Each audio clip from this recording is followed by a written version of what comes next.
Hello and welcome back to How to Game Differently. Today, I have a very special guest with me today. I have got Joe. Hi. God, there's a lot of energy here. Yeah. Yeah, there is. I'm so pumped. So pumped. So it sounds like I've tied you up and like dragged you into this. Yeah. Hi. I guess I'm here. Anyway, reason I brought Joe along to this discussion video is Joe had just recently created a game, basically, a passion project that took you 2 weeks from memory. Yep. Maybe 2 weeks and a day. But 2 weeks, yeah. Yeah, we'll round it to 2 weeks. It sounds more impressive that way. So 13 days. There you go. So what we wanted to go through today was the thought process that Joe went through with creating the game, the software, as well as all of his other projects that he's working on, because that's kind of how me and Joe met. I saw a project of his. I reached out to him for some tips on pixel art, because I've tried and failed, and Joe is a master of pixel art. Well, I think you are. I think pretty damn good, man. Okay. I'm bigging you up here, man. Take it. No. So the game you created recently is Vertiblock Battle. Vertiblock, yeah. Vertiblock Battle. So first off, like, what was the inspiration for this game? Well, my favorite game on the Nintendo DS was Meteos. I don't know if I'm pronouncing that correctly, but it's a falling block battle game where you can only move the blocks vertically. Yeah. And when you line up 3, they launch up. Now, the difference being that they would launch up and then slowly fall back down, and you'd have to keep comboing together the matches to shoot them up off the top of the screen. I've looked for years to find an alternative to that game, and I've never seen anything like it anywhere. So, like, I was like, if no one's going to make it, I will. And that's basically where it all came from. I'm also not really an expert, so I kind of simplified the code a little bit to make it a bit more just easy for me, because I'm super lazy. Well, why make things difficult when you can use a simpler way of playing, coding and stuff? Well, yeah, instead of like the blocks falling back down, they just go right up off the top of the screen. There's particle effects and explosions, and everybody feels satisfied, and it's great. So yeah, easy for me, fun for everyone else. Yeah, and so I was one of the first people to test the game, and from my first experience of it, it was very visually pleasing. So as soon as you get the row off of matching the colors, it just shoots off, and you got the particles going, and it's got the sound effects. Yeah, definitely visually pleasing for all senses, and it's a very fast-paced game. I don't know if that was intentional in a way, because you've got, so far from memory, you've got kind of set up a very easy, normal, and hard mode. Yep. Easy mode is quite very slow-paced, and then gradually gets a lot faster, and then normal, faster, and harder, faster, and stuff like that. Where did you find like a happy medium for all these kind of difficulties? Like, when was it too hard and you had to kind of pull it back and things? So the way that the difficulty kind of scales with the game, like, it starts off very slow, so I've got a timer for when the blocks drop that gradually increases as you play. And then the speed of the blocks, like the speed of the gravity, varies depending on which difficulty you choose. I can't remember if I made it so that scales as well. But the blocks appear faster. So basically what I did was I took the slowest one, and then I took the fastest one, and then I just split the difference and made the normal. I mean, there's still a little bit of room because part of the way that I came up with the hardest difficulty was more of a technical limitation for myself than what I would have wanted to push it to.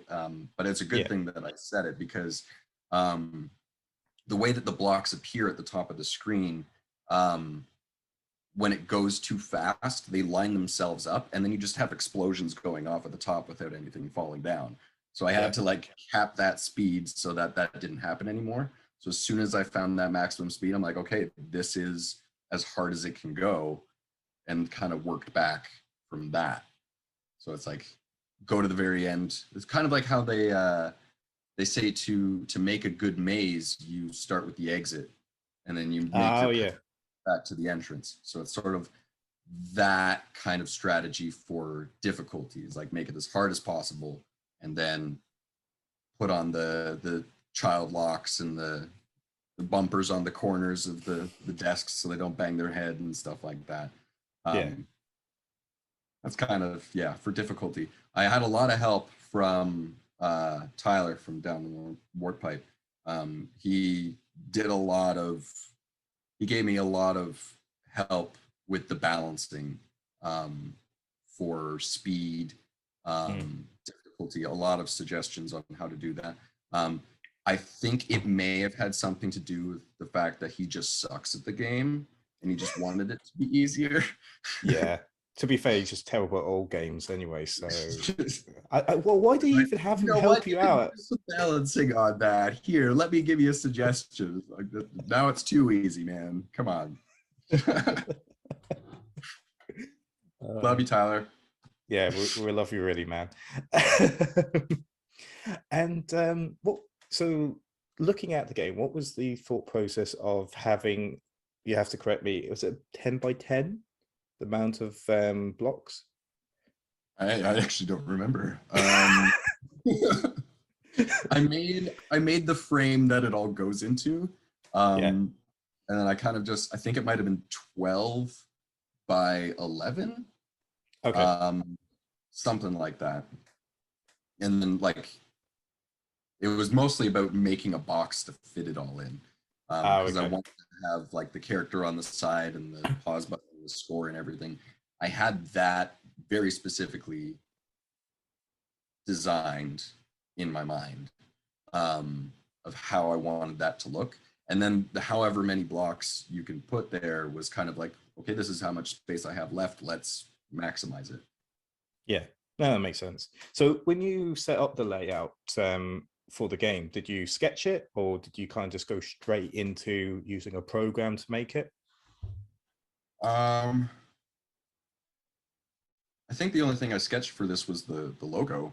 I don't usually do anything on paper. I've tried in the past using like graph paper to make like level designs and stuff like that, but it's hard for me to visualize it with how the physics would work for different, like for platforming games. I've tried to make the levels, but it's just like, if I don't have it in front of me to play, I can't. Yeah, you have to kind of test it out and trial it, kind of thing. Exactly. Like I'm very, very trial and error. A lot of my stuff is either YouTube tutorials or just tinkering with it until I get it just right. And I've spent hours and hours just trying to tweak stuff because I'm just not getting it. And I could go to a YouTube video and find the exact answer I need, but sometimes I just get it in my head. It's like, I'm so close, I gotta get it. But for designs and stuff like that, it's kind of like I get an idea in my head and then go with it and just see where it takes me. The sketching and stuff like that is kind of like, I have tried that in the past, but I find like the detail that I put into sketches or drawings that I've done is just too much for pixel art. Like the ideas that I use a pen for, there's just too much. Like I probably couldn't do what I actually wanted to do in pixel art if I tried. So for making characters, sprites for games, backgrounds, things like that, I kind of just like, I want to make a tree, and then I make a tree, Yeah. and then and then just sort of place it out. Like, it's not really, a lot of it too is I made this, how does this fit? Yeah. And sort of winging it as I go. A lot of improvisation. There's not much forethought, which is a bad thing. That's given me a lot of grief in the past. I don't know, because it is, like I said before, it's a bit of trial and error, but it's at least you're going with it and stuff. Because like for me, when I mess around with making thumbnails and all that kind of stuff, I always like kind of like test out different colors and pictures and all that kind of stuff. And like if you look at my tablet, I have like 20 different versions of the same thing, like ever so slightly tweaked and all that, and like sized and things. But it's still, yeah, maybe time consuming. But I think it kind of does help with the trying to be maybe a perfectionist. I don't know. Next question, like, so what software do you actually use to design all this? I use Game Maker Studio 2. Mm. I've been using Game Maker probably since I was 14. So it's been about 16 years now that I've been using it. And that's all I use.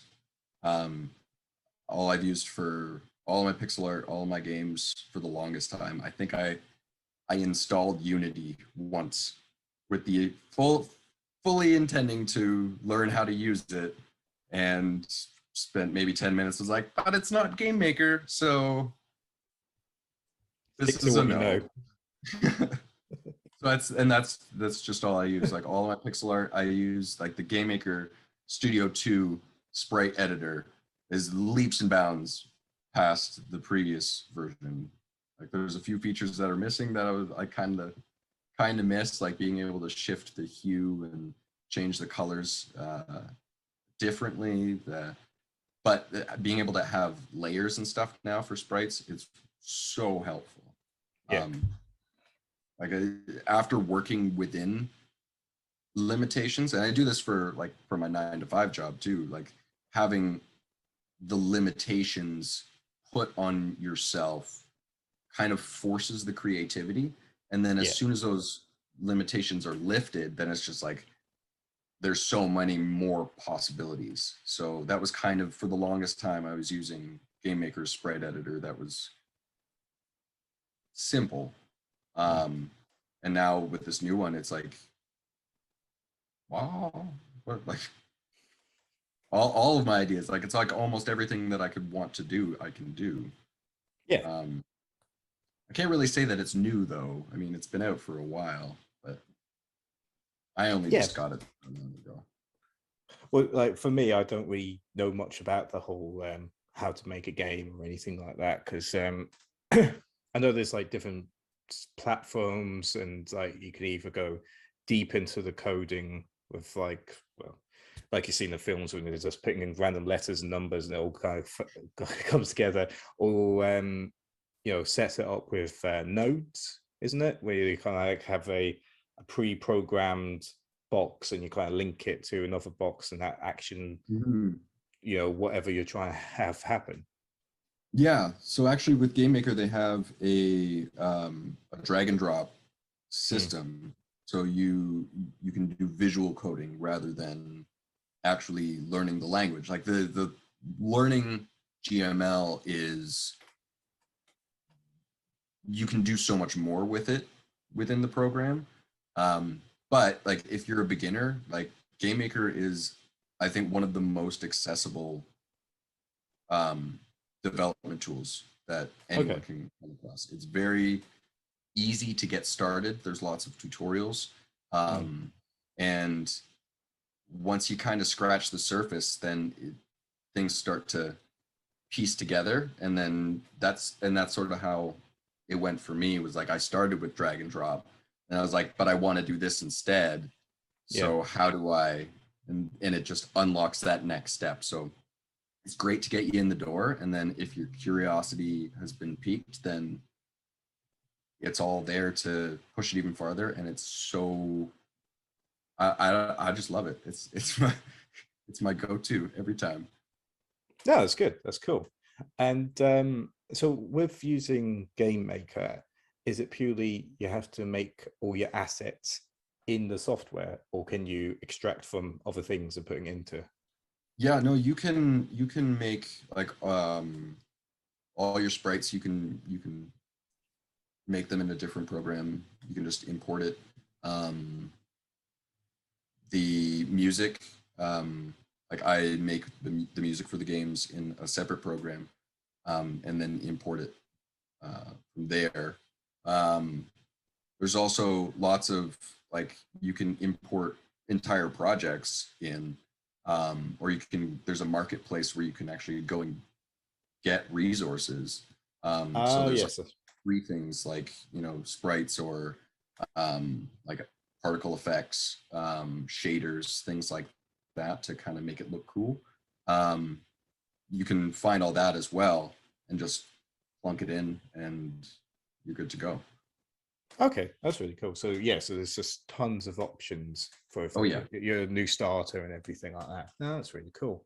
And one of the key things about Vertiblock, from what I've seen of it, is well, it was kind of like your announcement to the project. You had this like kind of scary, creepy little clown girl as like your like easy mode, but like at the time I didn't know that was your easy mode. But it was such a cool design.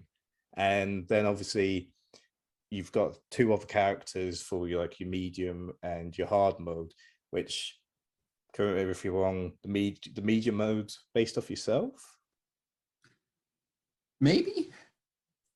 I I don't know. mean, There's a bit of sure. resemblance. Yeah, I guess so. Yeah, I know the hard mode was kind of my his personality is loosely based off of Lieutenant Surge from Pokemon. Oh, okay. Um, how his appearance, like Hulk Hogan, Yeah. Yeah. Hulk Hogan and Lieutenant Surge, if they had a love child. So we're sliding to another game that you're really been working on for a very long time, and I got butcher this, so don't kill me for saying this one. But Malignance, did I say that right? Malignance. Malignance. Yeah, close. I like Yeah, malignant. you I'll just be talk. nice to me now. I'll talk to my writer. We'll see. Maybe we could change it. But yeah, yeah. So you've been working on another game for how long now? Was it like 8 months? I started in February, so Oh, okay. So that's yeah, that's yeah, yeah. it's only been. Wow, really? Oh, shoot, darn, that's not a long time. Yeah, no, that one kind of. What was I doing? That how did that one start? I started with a different game entirely for that one. I Okay. was going in a completely different direction, and I created a font for the game, and I I typed something out. Yeah. But the way the font, it kind of just gave me this vibe that I wanted to have something just really mean as an antagonist. And the way I kind of looked at it was everybody's worst critic is themselves, Yeah. and there's this overarching theme of how negative self-talk and how people can get into their heads, how it can do a lot of damage, how people are hurting themselves rather than I know there's like a lot of stuff about like online bullying, there's harassment, there's Yeah. racism and prejudice all throughout the world, but another thing is that people are hurting themselves by not letting go of things that have happened in their past, not forgiving themselves, being overly critical because of things they've been taught to, things that they've been taught to be, or ways that they've been taught to act. Yeah. And when it's how they would normally act and then get punished for it. It's sort of like that's where the damage comes in externally, and then it kind of conditions the brain to keep thinking that way. So something like that. But so the whole idea for Malignance is that there's this sort of evil spirit in the town that is kind of like putting thoughts in people's heads. Okay. To like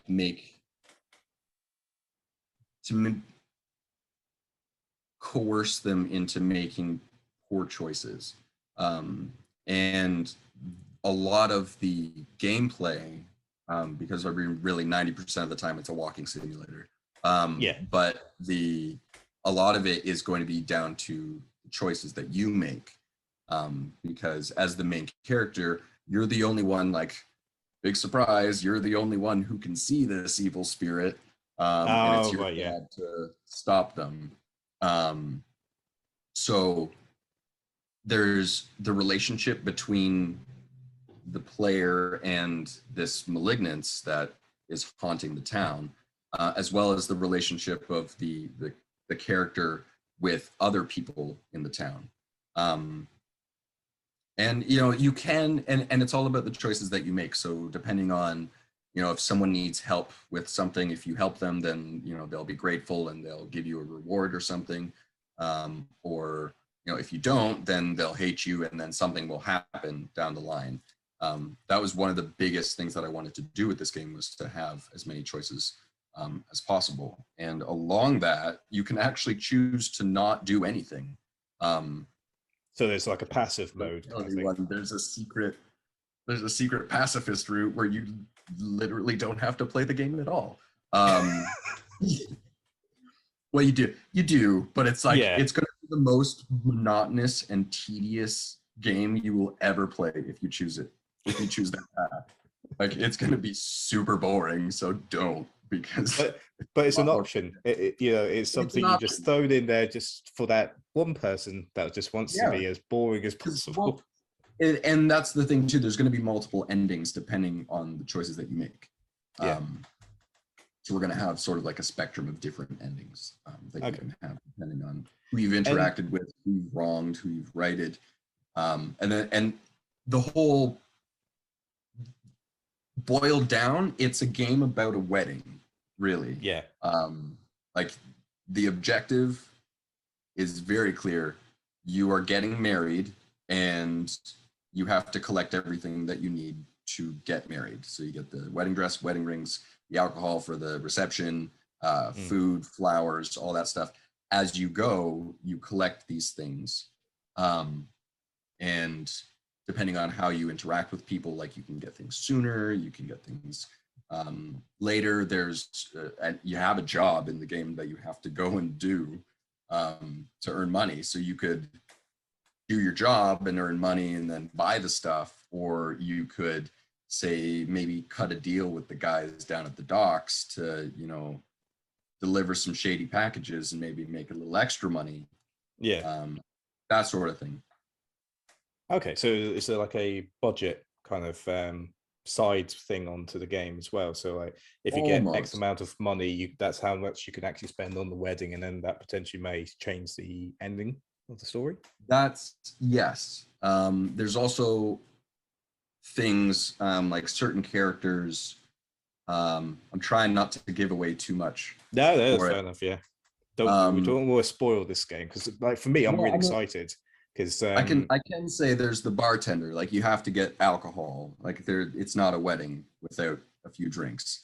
So you have to go to the bartender to order all your alcohol, and he's a real jerk. So he's going to charge you full price for all of his drinks. But then he's got this weird relationship with his mom where, if you could just help him out, maybe his life would be better. And then, if you are successful in helping him, then, maybe you don't have to pay for that alcohol anymore. Or, maybe there's some food getting shipped in on the docks or something like that. And it's like if Yeah. you sneak in after everything's closed, you could just go get all of your food instead of having to pay for it. Okay. So there's a lot of different avenues that you can go down to accomplish things. You don't actually need really any money, maybe a little bit. There's a couple. Yeah, but like I've always enjoyed those type of games which has so much replayability. You know, it's like the original Fable. You know, that Mm, had the whole good versus evil side of things, and like having to balance that out of your choices. And if you messed up on one quest, you could just have the devil horns and all that kind of stuff. yep. And but it does make you feel like, oh, so if I planned that one differently, what would have changed? Okay, I'm gonna have to go back to that and all that kind of stuff. Mhm. One of the cool things I saw, because like I'll put a link in the description for Joe's Instagram, where he's been putting a lot of these like videos and pixel art and everything for his games and everything. But with this particular one, I really liked all the little cameos that you were putting in. Like in the bar area, you had a particular Mm. set of brothers, you know, very famous set of plumber brothers in there, and it was like so like you may have missed it if you were too focused on doing your objective in the game, but if you really look at the detail, there's always like these little Easter eggs all around the place, which I think is really cool having that around there. Is that just something that you find fun to be putting into your projects, or is it just like I'm bored, I'm going to stick such and such in there? No, no, like I feel obligated with all of my games to sort of pay homage to everything that's sort of inspired me over the years. Um, it's like I have to put something in. Yeah, Like I know with Malignance, it was kind of like the bar to fill it up with people. It was like there's just the random generic NPCs that are wandering around. When I was talking with Mike about like we should just have one booth where because it's the only pub in town, so you're gonna get all sorts that sort of just anyone that's coming through is gonna stop there. So what types would you get through? We've got like Frodo and Sam. We've got the Mario Brothers. We got Sonic and Tails, kind of. if they're And I've got humans. plans for other ones. We're gonna do like Finn and Jake, Rick and Morty, um, that sort of thing too. What Yeah, else? What else? What else did I put in there? Han and Greedo. Um, I'm gonna try to put some more references in. It's just I like that sort of thing in games. yeah, Also, my son's a big fan. I mean, this game's not going to be really appropriate for him to play yet, but he's a huge fan of Easter eggs in games. So it's like almost as a favor or as a duty as his dad. It's like I make games. He likes Easter eggs in games. I'm going to put Easter eggs in games.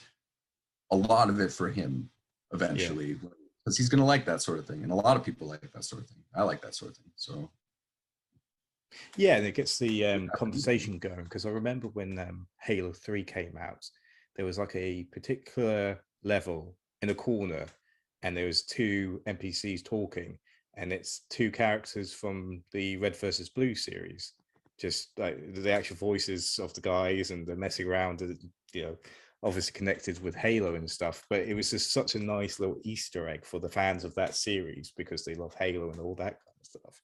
And I remember there being so many videos of like how to get there, how to like make them have different dialogues, because it was like three separate dialogues they had for those characters for the different situations of like if you did it at the certain time, like got to that point and things. Sorry. Um, so are you kind of playing with that a little bit as well? Like if you hit a certain time point of that day, or kind of like a Legend of Zelda Majora's Mask setup, where you have a certain set of days or like a week, and that week, if you have to be at this certain destination for that time for a certain event to happen? Yes. Okay. There's a there's a specific house on a specific street, a specific time of day. For like 1 second, you have to be standing there, and the daylight cycle goes 24. It's 24 minutes instead of 24 hours for a full day. So every second is a minute. So for that 1 second, one of the houses on one of the streets the door will unlock. And then you're treated to a surprise when you go inside. I'm not going to say which house or where it's located because right now it's not built yet, but the plan is there.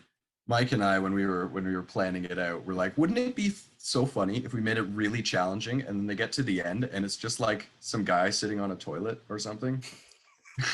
It was like you go through all of these puzzles and challenges and stuff, and then it's just, what are you doing? I locked the door.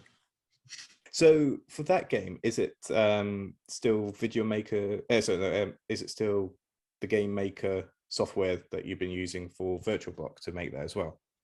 Yep, that's yeah, that's all I've used. Okay. And this was when I was sort of talking to you earlier about how I've had things come back to bite me because I just kind of go with it. A lot of the early development for Malignance was I wanted to just get it out. I decided this is the one project that I'm going to stick to, and lo and behold, here we are. I'm working on Vertiblock. But like I committed, like this one will get finished. It's just I'm taking a break right now, but it will be finished, and it was sort of like that big push to get it going, to make some progress that I can start showing to people, because that also would add that sort of responsibility on me. It's like there are people now that are interested in this, so I'm gonna keep working. But I should have planned out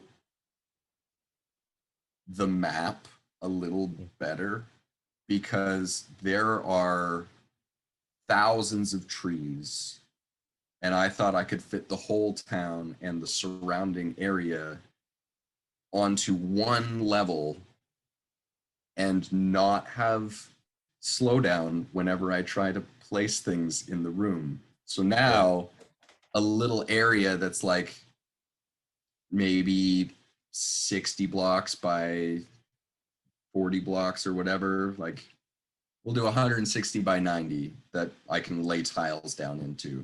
Before, it would take me maybe 10 minutes to place things, and maybe, you know, if I wanted to tweak it and make it real nice, you know, half an hour to really get that design the way I wanted it to. Now, if I want to do a space like half that size, it takes me at least an hour, because there's just so much in there. And my computer is not the greatest. So that's one of the biggest issues that I'm having right now, is just it takes so long to do any development. And it's because I didn't plan ahead. Like I did figure out memory management, because I've got rain and I've got thousands of trees all rendering shadows and everything. And I had to figure out a way to make sure that didn't crash. But then I didn't even consider, you know, development side. It's like, well, no one's going to see this because it's going to get released and they just play the game part. As long as the game runs fine, it's okay. But now I've got 2 hours for every tiny square of town. Like I want to put a house down with some bushes and some flowers. Like, well, that's all I can do today. That's all the time I can afford. So maybe like, broken it up into sections, but yeah, because like for my side of things, if I was playing it, I'll be honest with you, I don't know if I would have considered the amount of time and effort it takes to put in these things, because you know, when you're playing a game and it's like, but very much for the kind of the 2D pixel arts, you kind of think it might be just like a copy and paste kind of thing. Yeah, but for obviously a lot of things it is. Like I've got one tree with 4 different sprites, and then it randomly, like when when it appears, it chooses a number between 1 and 4, picks that sprite, and then flips it. Like there's a 50-50 chance it'll be facing one way or the other way. So there's 8 trees, even though it's just one thing.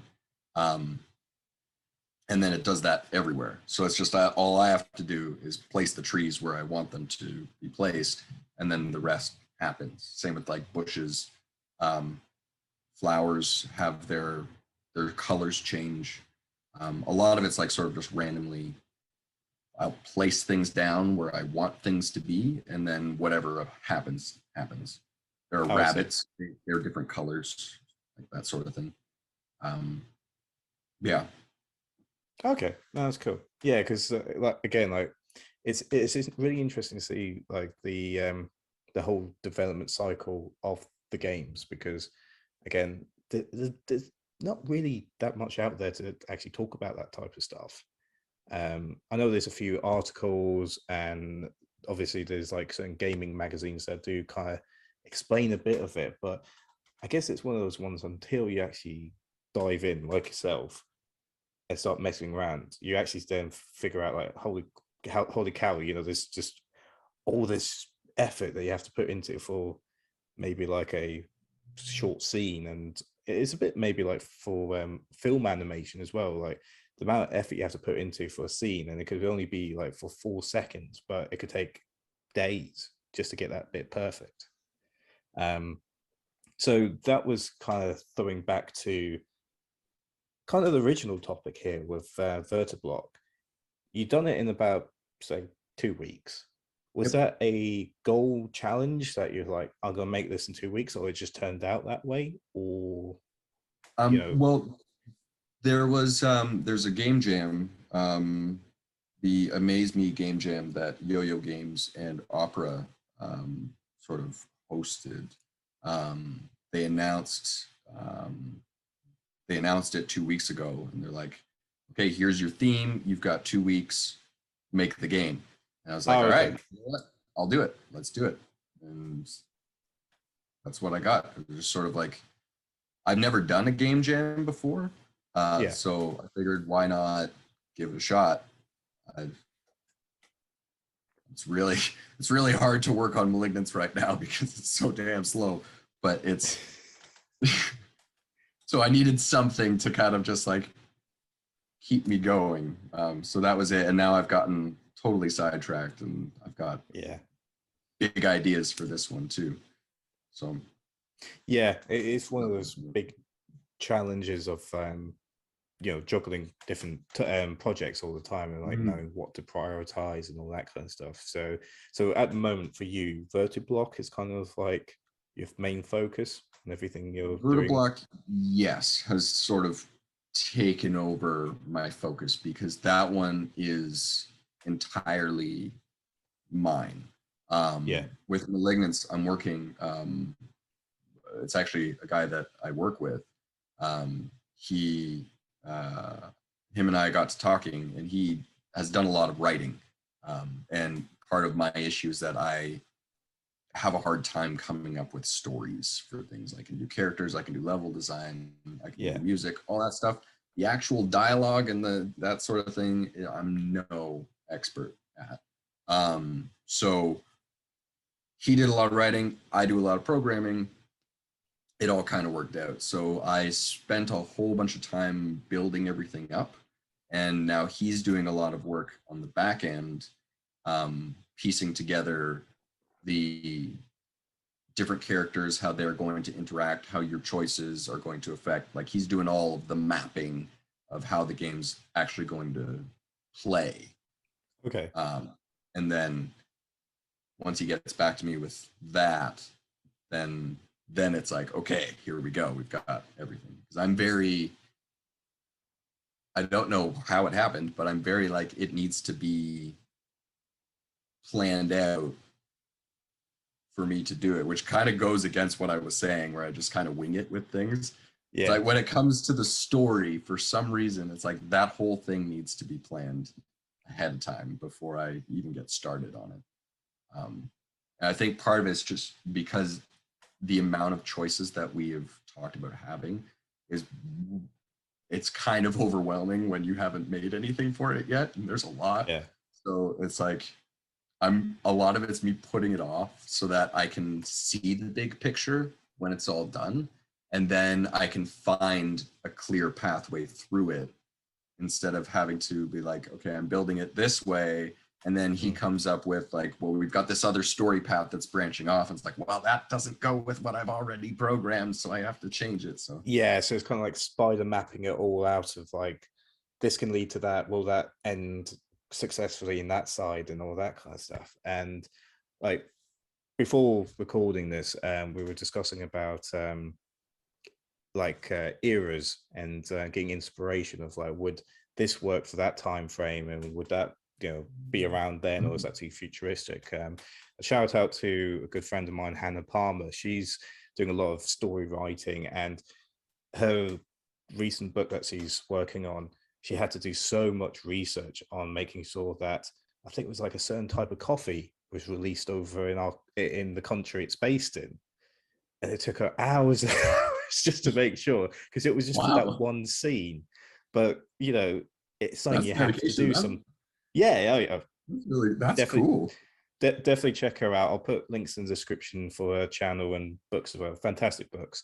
But anyway, going back on the topic, but it is a lot of these type of things that you have to really put the detail in to make it work, or else there's got to be something I pick up of like, that doesn't seem right. And yeah, storytelling is probably one of the hardest parts of any game sometimes.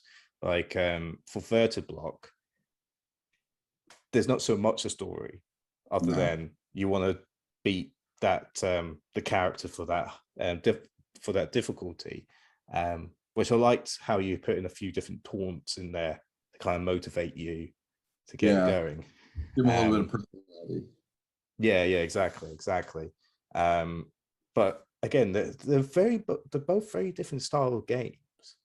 And is that because you're getting bored of one versus the other, or is it that you've just always had in your head of like, I've always wanted to make this game, I've always wanted to make that game, let's make it happen?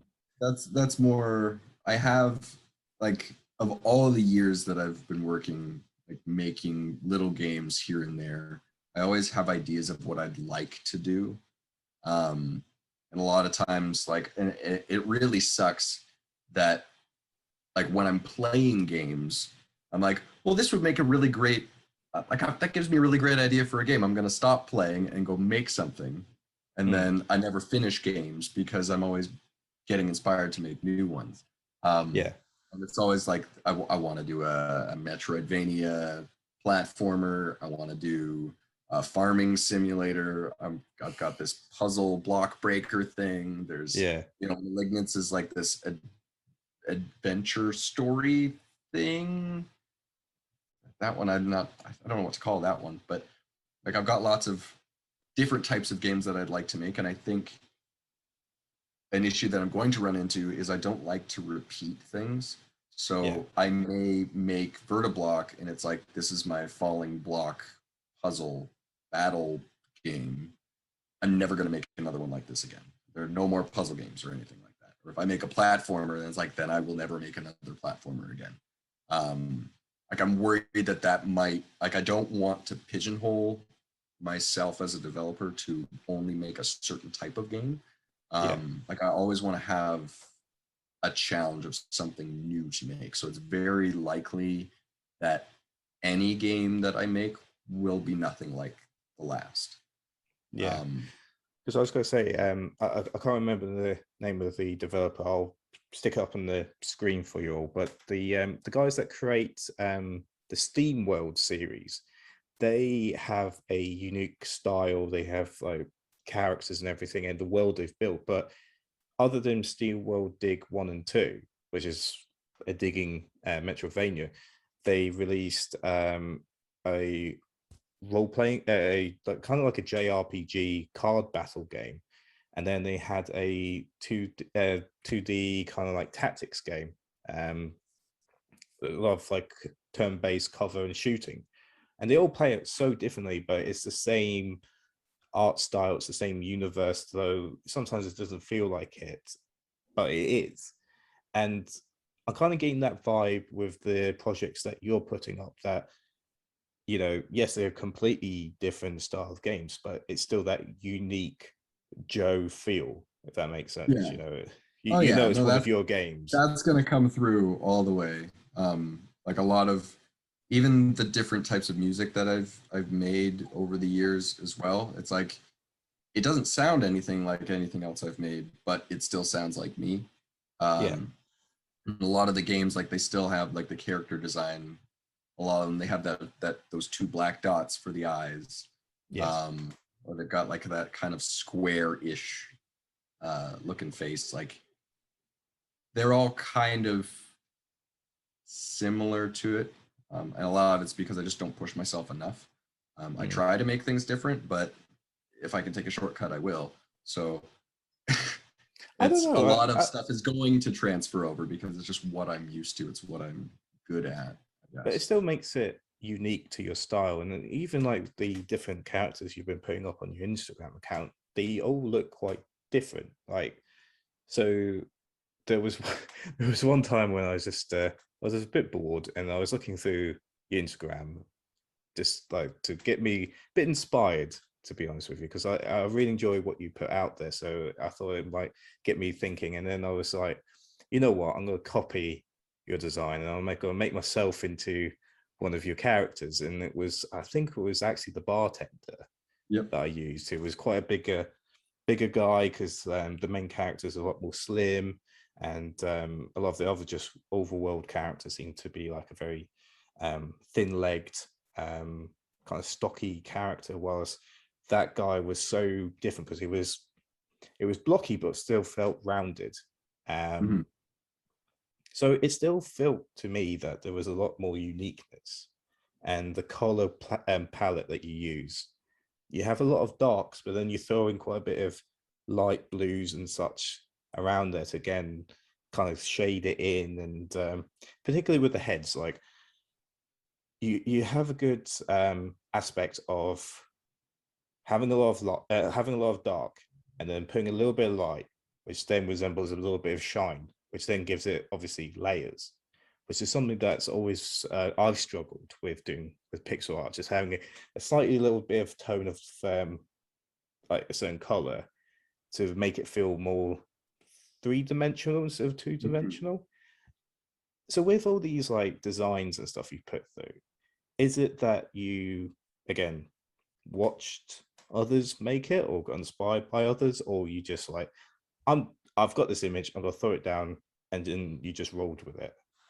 A lot of it, it comes to my head, and I just do it. There Right. may be some kind of subconscious inspiration. Like I see a lot of great art, and like I know there's things that I unconsciously kind of replicate almost to a degree. But a lot of it is just like I have an idea in my head of what it should look like, and then I do it. And a lot of the shading and the colors and the textures and the way that that all kind of balances out is because like I spent most of my school years just drawing instead of listening to the teacher. So Yeah. it was really like I would go to school and draw for the entire day. That was my education. So a lot of it came from practicing doing that to kind of get an idea of how to make things. And it was never realistic. It was always cartoony stuff, but to get that sort of believable kind of look to it. So it's more just like I watched a lot of TV, a lot of cartoons, played a lot of video games, and just paying attention to how things are done. Yeah. Um, like there's a lot of like documentaries or behind the scenes things on the why did they the on DVDs the bonus features with like the how it was made for things like Corpse Bride or Nightmare Before Christmas. What was a recent one like Box Trolls? And there's that video game that's coming out. what's it called? There's a stop motion one that was just announced like right around E3. But it's like they had like a behind the scenes of showing how they did. Oh, yes, it's going on to the Apple Store for some bizarre reason. Um, The name's escaping me right now, yeah, I but know it's exactly what it is. really cool. I'll stick the name up for everyone, but yeah, I know exactly which one you're on about.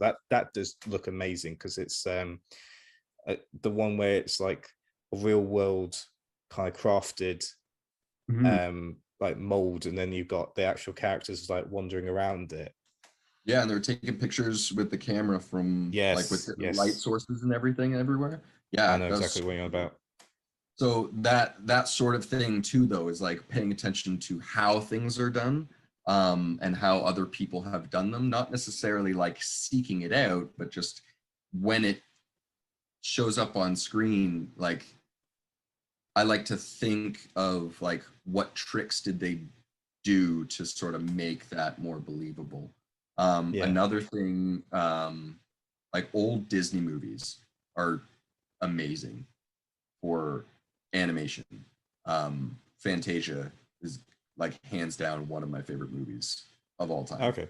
Um, so like what a lot of animated movies I find is a great way if you're paying attention to how they've drawn things, even if it's Mm. like a little bit of a stretch or it like the facial expression looks weird if you pause it at a certain time, but the way that it flows when it's moving, um, it really like that has helped me come up with how to sort of position characters on the screen or how colors need to be balanced between light and dark. I find like things that are brighter, I mean, obviously they're going to jump out on a darker screen. Yeah. So having the main character kind of, I mean, he's always centered. The camera's always centered on him, so of course he's going to be the main character. But like things that require more focus, or you may want to pay attention to, is sort of like the designs for particular NPCs, like the bartender.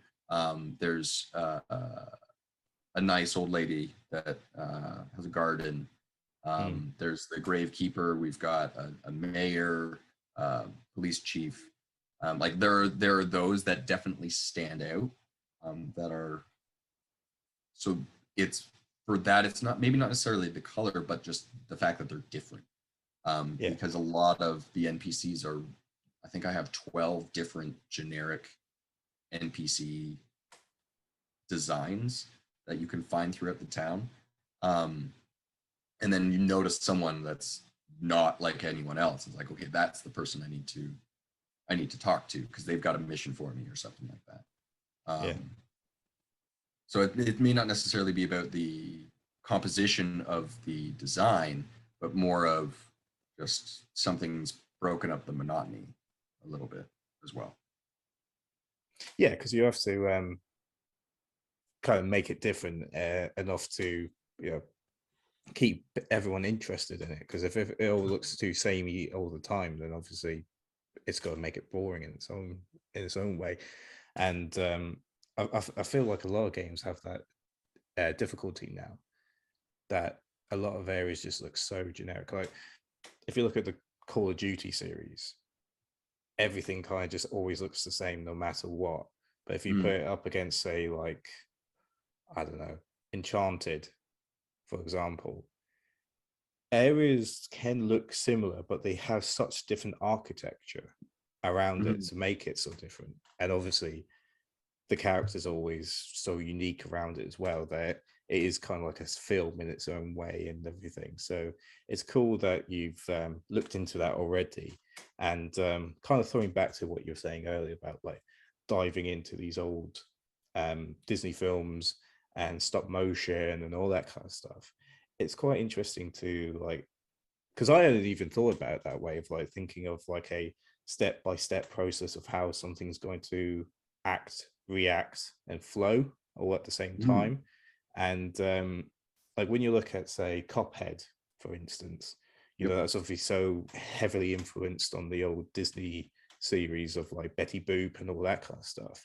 Mm-hmm. And taking that style, bringing it back, and all that kind of things. It's great, and it's very obviously well received because Cuphead is like a fantastic game, difficult, but fantastic game and a beautiful game. Yeah, and they're also making I don't know if you've heard, they're making a Netflix series out of it as well. Oh yeah, I did see that. Oh, that's gonna be so good. Yeah, they had like a little teaser of I can't remember the name of the character, but the cube. He's like kind of doing a presenting, and he kind of like just that wasn't that long ago. I totally forgot about that. That's on your wish list. I'll be excited all over again. This is great. So what kind of future plans have you got set for yourself for the 2 projects that you're working on? Is there a 3rd project as well going on? I do have I started on sort of Metroidvania kind of castle project. I wanted to do it's sort of like a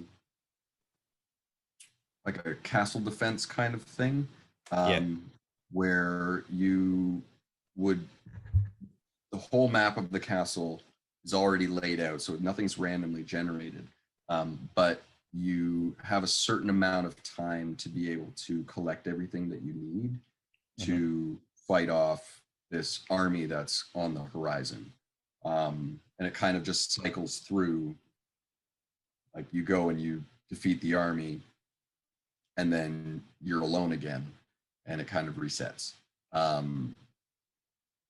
So that was kind of the idea behind it. It was very time sensitive. You go collect everything that you fight, and then the next time you know all the secret passageways or the shortcuts to get to the more powerful weapons because you've explored. So you can go there first and then find another place, and then you can, because the enemies that appear will get harder and harder as you go. So there's no that's the idea for that one. So there's no like random generated stuff. It's still a fixed route and map. Yeah. Right. Yeah. Okay. I've dabbled with some random generation. Like I had a sort of like Enter the Gungeon almost, kind of a twin sticks shooter plan, where all the levels are randomly generated. The enemies will randomly appear, that sort of thing. I just found it really lazy. Like I found myself getting more lazy creatively because of it. Yeah. Like I know that it's to have randomly generated or procedurally generated levels or content is an enormous amount of work to get right.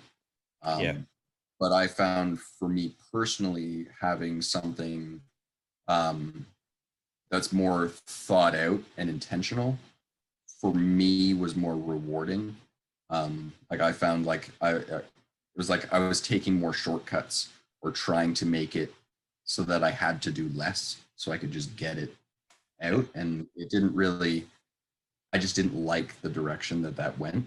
So for this one, I was like, I'm going to plan out a whole castle. I'm going to know where all the shortcuts are. I'm going to have all these secrets in different places. And once someone finds it, then it'll always be there. So they'll always know. But that also adds to the exploration, because it's like, you know that if you pull this candlestick, this door is going to open up and it'll take it to the other side of the castle, so you can access all of the other stuff that's there. So, and part of my game design as well is, as small as I'm sure my audience will be, at least to start, is that there will be an audience and people will talk. And I'd like to have that sort of community grow around strategies for games and stuff like that, because I see it everywhere. For like, even because I'm a big Pokemon fan, so like going on to the wiki to see where everybody's what level they learn their moves at, or when they evolve, or what items you need and things like that, and strategies for like the raid battles in Pokemon Sword and Shield. Like knowing where to go and all that stuff. So that has always been something that I want I want my games to inspire is that sort of Discussion community. levels. Yeah, Yeah, definitely. just so that people are helping each other out. Like I like to make, I like, I want to make them difficult, Mm. but not so much that it's impossible, but enough that people will ask for help. And then I want there to be people who will offer help. Because I think that video games are a great way to bring people together, and I think that as a developer, as a creator, that's an important thing to keep in mind too. Is that it's not just about the game itself and making it fun, but it's about how the players are going to enjoy it and how people are going to what they're going to take away or what they're going to do with it. That's another thing too with like speed runs and like any percent completes or 100% complete people trying to accomplish all these tasks that they've or even setting restrictions for themselves to beat the game. There's a guy that I watched on YouTube that was like, can I beat Pokemon without taking any damage? And it's like as soon as he took any damage, he had to restart right back from the beginning. So it's like that sort of thing. It's like when I make games, I'll keep that in mind as well. And with Vertiblock, what I would like to do, what I'm planning on doing, is introducing, because it's a Vertiblock Battle, a battle can't be done alone. I'd like to work on an online multiplayer for that. It's something I've never dabbled in before, so it's going to be a pretty steep learning curve for me, but I really think that multiplayer for it would be a great idea.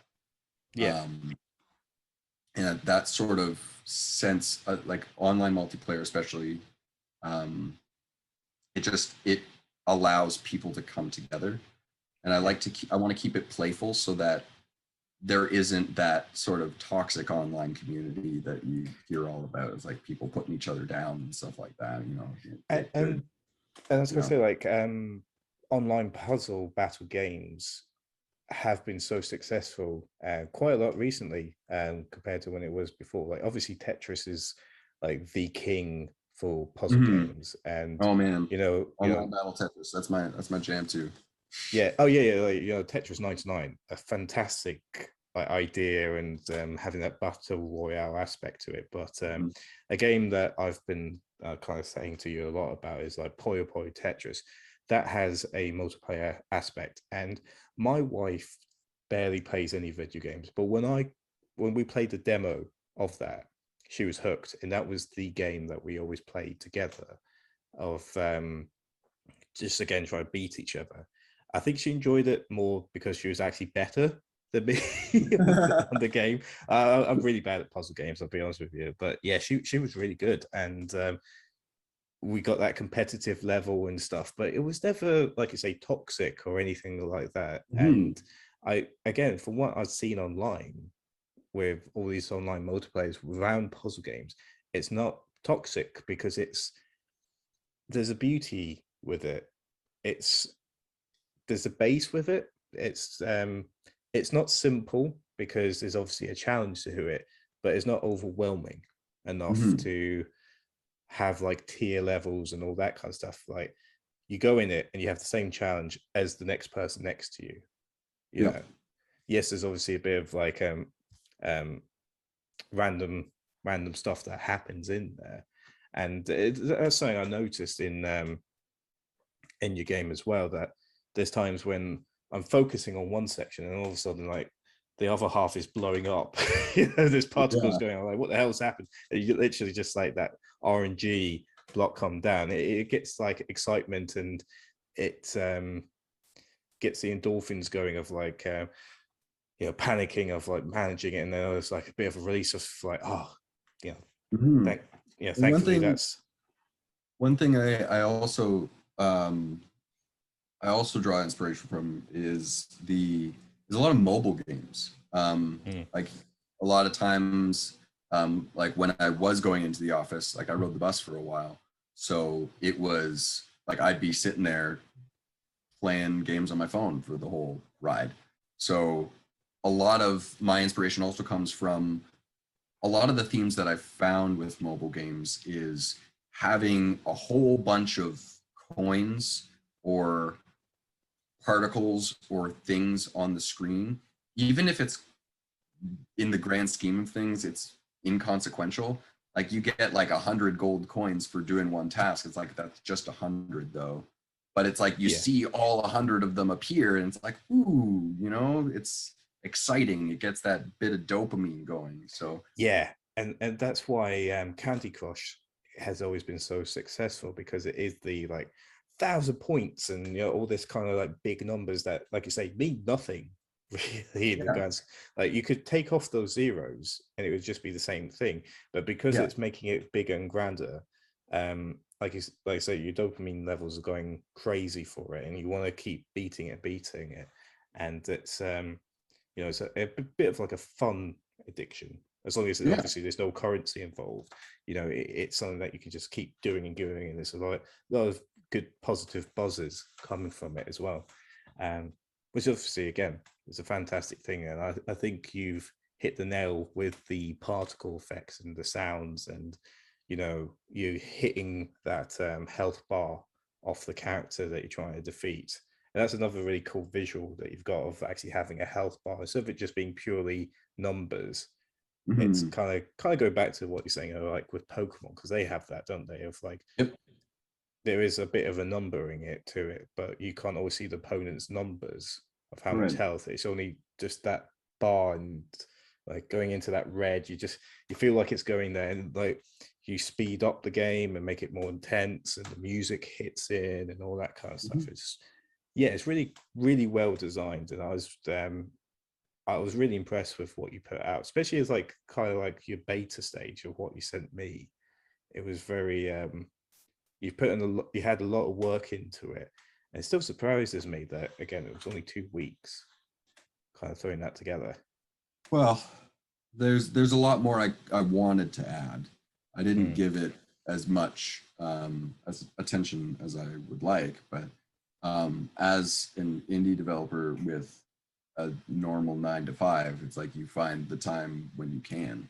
yeah, So um, if I could be doing this full time, absolutely, this would be a totally different story.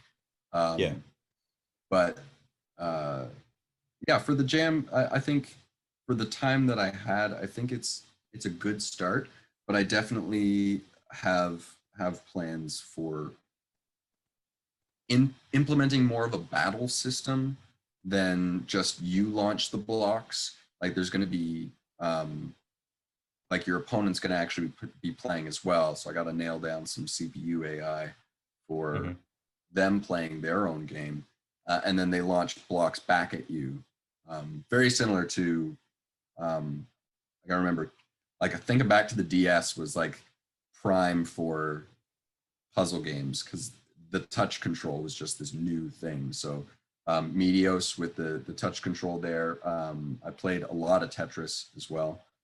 yeah, And like as you made a line, it would send that line to your opponent and fall mm, down. So like, it would come up from the bottom, I think, for Tetris.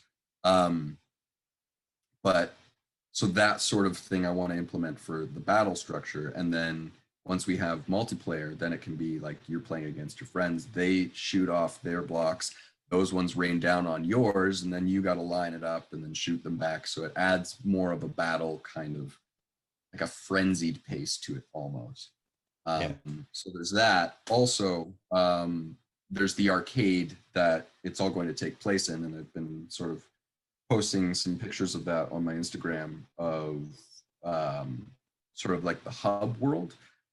So it's going to be modeled after the arcades where you go and you play games and you get tickets, and then you go to the counter and you trade your tickets in, and you get like one of those erasers or a pencil or a slinky that's going to break in 10 minutes when you try to play with it, like that yeah, sort of thing. So there's going to be collectibles. Like I'm going to include all of that sort of junk that you can collect as well. On top of plans for character customization, so you can use your tickets to buy clothing, hairstyles, hats, that sort of thing, because people seem to like that. Oh yeah, Also, I like doing that, like yeah, I do creating too. Yeah, that, like the amount of time I spent creating a character in Skyrim was probably longer than I actually ended up playing the game. yeah, Just because I was like, ooh, cool, you can, this is an RPG thing. I got to learn how to do the formulas for the level up there. And then mm. never played Skyrim again. But my character looked really cool. But the character customization is a big thing, and collectibles are a huge thing. Also, I'm going to be including like the arcade games to play. Like there's going to be sort of like WarioWare, like the micro games, Oh but they're yes, going to be sort of, they're going to be arcade games. So Space Invaders, um, Breakout, um, what's the other one? Pac-Man sort of clone thing. yeah, I'm going to recreate a bunch of arcade games, but in a super simplified form, so that it's like you go in, you put your coin in the machine, and you play for 2 seconds, and you out pops a bunch of tickets. So there's going to be that in order to collect tickets to buy things at the counter. And then Vertiblock itself will be the whole game, really, but it's like this other stuff is sort of to keep you busy. And you don't actually have to play the battle mode or anything like that to be able to get any of the collectibles at all. Like you could theoretically just play Pac-Man for however long. It'll take you a long time, but you could, which is kind of like how I had it planned for Malignance as well. Like you don't have to go on all these missions. You could just do your regular job. It's not going to yeah, be exciting, but you have a way. So it's like I take that approach too with developing games, is to give the player as much choice as they can of how they get to the end. Because like I understand working within limitations and how it forces creativity. But in that, I want to create as many choices for players so that they don't have to necessarily be creative with how they figure it out. It's like it could be just super straightforward. I also want to make games that a lot of different types of players can enjoy. So someone who yeah, doesn't necessarily play a puzzle game can still take something away from it, because it's also, for lack of a better word, it's like a like a tycoon sim where you're yes, collecting tickets and stuff. Like I could have like it could just be like a character customizer, like those dress up games that you see, um, like that sort of thing. So it's going to I'm going to try to check as many boxes for gameplay as I can with it, but the main focus will be the battle, like the battle aspect of the Vertiblock game, which is going to be, it's like the game to play in the game world. Everyone's doing it. Just thinking of like how it's sort of implied that it takes place in the 90s in an arcade. yeah, Like global internet was not the biggest thing. I mean, it was there, it was starting, but like online games were like, so like it's going to be like this game that you can play with people all over the world, and it's like mm. in your arcade. So, it costs 25 cents and you can play with someone in Australia or something like that. Yeah, and it's hitting that nostalgia feel as well. That too, yeah. Because I back to what we're talking about with like Easter eggs or little hidden references in the games. There's going to be a lot in this one, like just the prize rack. I've got like Mario and Luigi, Crash Bandicoot, Mm. Sonic and Tails, Samus, Donkey Kong, Kirby, like all of those characters. Like you can collect those. Like I'm not going to use Nintendo's names. I don't want to get in trouble, but Yeah. you know, generic red plumber and you know, space Verbal. bounty hunter, you know, that sort of thing. It's going to be, but you're going to know, you know, what it is. Yeah, you can pick it up quickly enough that it's that reference for that thing. Last thing, for any, well, I was going to say young, but even older generation of people who are interested in creating video games, any tips, anything that you think, let's say, do this first? What's the first thing you would suggest to them? First thing you should do, find what you're good at. That's the first thing. If you're good at coming up with characters, come up with characters. If you're good at coming up with stories, come up with stories. And then as soon as you find what you're good at, get better. And then go out and be like, this is my stuff. Hey, I'm making a game, or I have an idea, and find people. That's, I think, the biggest thing, because I do it alone. I haven't ever reached out to anyone before. I've always done everything myself. And I've always kind of struggled because it's like I could never get a story, or like the artwork wouldn't fit with the idea that I had in my head. So it's like I wish I had someone that could do that for me. Or I just wouldn't have the patience to come up with 700 different weapons for a tactical RPG battling game. Like, it's like, so finding people to work with as well that, you know, are supportive and can sort of lift you up when you're losing motivation is a big thing. I know with Malignance, part of what really set me off, like developing that, was talking to Mike about like, hey, I've got this idea for this game, and then him saying, whoa, well, you know, I've done writing, so it's like putting that connection. It's like, okay, now we're a team, so now we can do this. So once you kind of, if you can find someone else to work with too, that can push you and challenge you and work with you, then you're gold. Then, like, if there's something you're not good at, find someone who is, and then work together, and then you'll be able to get something done. Also, it's a great way, like, to stay motivated, is to keep each other on. It's like, I did my part, now where's yours? Come on, like, pick up the pace. I'm gonna get ahead of you now. Mike, talking to you, man. Come on. Catch up. You're gonna get all these like negative messages, like, what the hell, man? I'm always on target. What are you on about? Come on. That's another thing. Enjoy it. Have fun. If you're making games, do it because you love it. Do it because it's something you.